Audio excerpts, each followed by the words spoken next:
கண் கூச்சம்.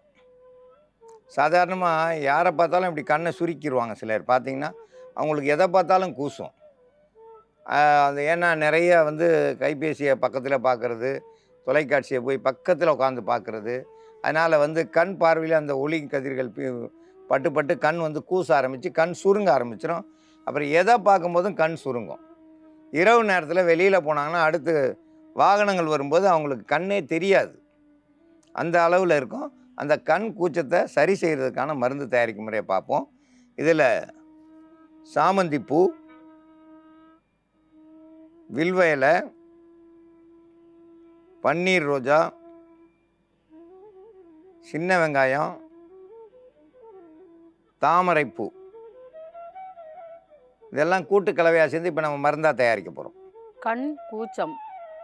கண் கூச்சம் ஏன் வருது அப்படின்னாக்கா, அதிக சூடு, அதிக ஒளியை பார்க்குற நேரத்தில் வந்து கண் சுருங்கி விரியும் தன்மை வந்து ரொம்ப சீக்கிரமாக பொசுக்கு பொசுக்குன்னு மூடிட்டே இருப்பாங்க. அப்போ கூச்சம் அதிகமாகுச்சுனாக்கா பார்க்கவே முடியாது. எந்த லைட் வெளிச்சத்தை பார்க்க முடியாது, வெயிலை பார்க்க முடியாது. கொஞ்சம் நல்லா பளிர்ன்னு இருக்கிற இடத்துகளில் போய் அவங்க பார்த்தாங்கனாக்கா கண் முழிச்சு பார்க்கவே முடியாது. சில பேருக்கு வந்து கண்ணில் நீர் ஒளிக்கிட்டே இருக்கும், எரிச்சல் இருக்கும், கண்ணை கசக்கிக்கிட்டே இருப்பாங்க. கண்ணை கசக்கி கசக்கி கண் செவந்து போயிருக்கும், கண்ணில் நீர் வளைஞ்சிக்கிட்டே இருக்கும். அந்த கூச்சம் போகிறதுக்கான கண் கூச்சம் போகிறதுக்கான மருந்து தயாரிக்கும் முறையை பற்றி பார்க்கலாம். சாமந்தி பூ கண் குளிர்ச்சி தரக்கூடியது. கண் நரம்புகளை அடைப்பு அந்த மாதிரி இருக்கிறத சரியாக ரத்தோட்டம் போயிடுச்சுனாக்கா அந்த கண் கூச்சம் கூசாது. உடம்புல ரத்தோட்டங்கள் அதிக சூடாகுச்சுனாலும் தலைக்கு நல்லா எண்ணெய் வைக்கணும். வாரத்துக்கு ஒரு முறை தலை குளிக்கிறவங்க அப்படிலாம் இருக்கக்கூடாது. 3 நாளைக்கு ஒரு முறை தலையில் தண்ணி படணும். சாமந்தி பூ 2 எடுத்துக்கிட்டோம். பன்னீர் ரோஜாவினுடைய இதழ் வந்து ஒரு பூவில் உள்ள இதழ்களை கூட சேர்த்துக்கிறணும்.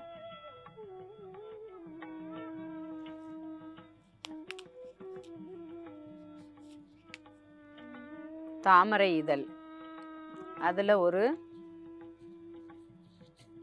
4-5 இதழ் வந்து கூட சேர்த்துக்கலாம்.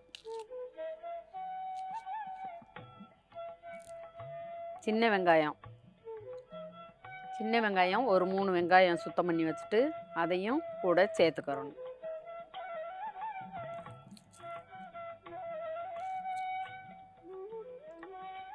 வில்வ இலை இலசா இருக்கிற இலை ஒரு 5 இலை கூட சேர்த்துக்கிறோம். வில்வ இலை. இப்போ இதை எல்லாத்தையும் நல்லா இடிச்சிடணும்.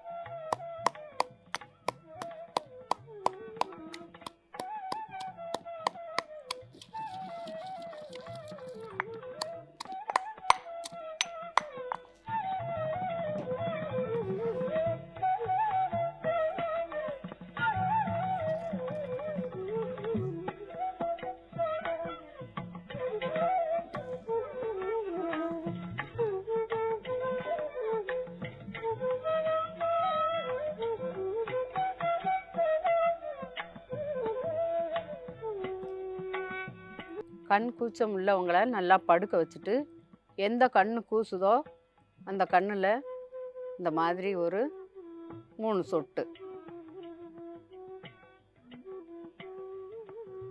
சொட்டாக விட்டாக்கா போதும்.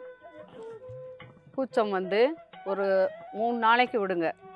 கண் கூச்சன்றதே இருக்காது. அப்புறம் நல்லா தலைக்கு நல்லா எண்ணெய் வச்சுக்கிறணும். வாரத்துக்கு ஒரு 2 நாளாவது தலை குளிக்கணும். தலை காய வச்சு எண்ணெய் தேய்ச்சிக்கிட்டே வந்தாங்கனாக்கா இந்த கண் மருந்து போட்டுட்டு அதுக்கப்புறம் அவங்களுக்கு கண் கூச்சம்டே இருக்காது. ரத்தோட்டம் சீராக கண்ணுக்கு போயிடுச்சுனாக்கா கூச்சம் வராது. கண் கூச்சத்துக்கான மருத்துவம்: சாமந்தி பூ, சின்ன வெங்காயம், பன்னீர் ரோஜா, வில்வ இலை, தாமரைப்பூ இதெல்லாம் கூட்டு கலவையாக சேர்ந்து இப்போ அரைச்சி எடுத்து வச்சுருக்காங்க இடித்து. இதிலேருந்து ஒரு 3 சொட்டு விட்டால் போதுமானது.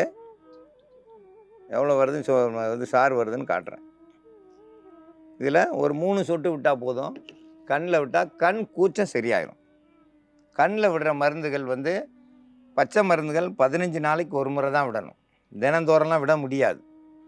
15 நாளைக்கு ஒரு முறை விட்டாலே போதுமானது. கண்டிப்பாக கண் கூச்சம் சரியாயிரும். கண் கூச்சத்துக்கு இது ஒரு சிறந்த மருந்து. இந்த மருந்தை பயன்படுத்தி பயன்பெற வேண்டும் என்று கேட்டுக்கொள்கிறேன்.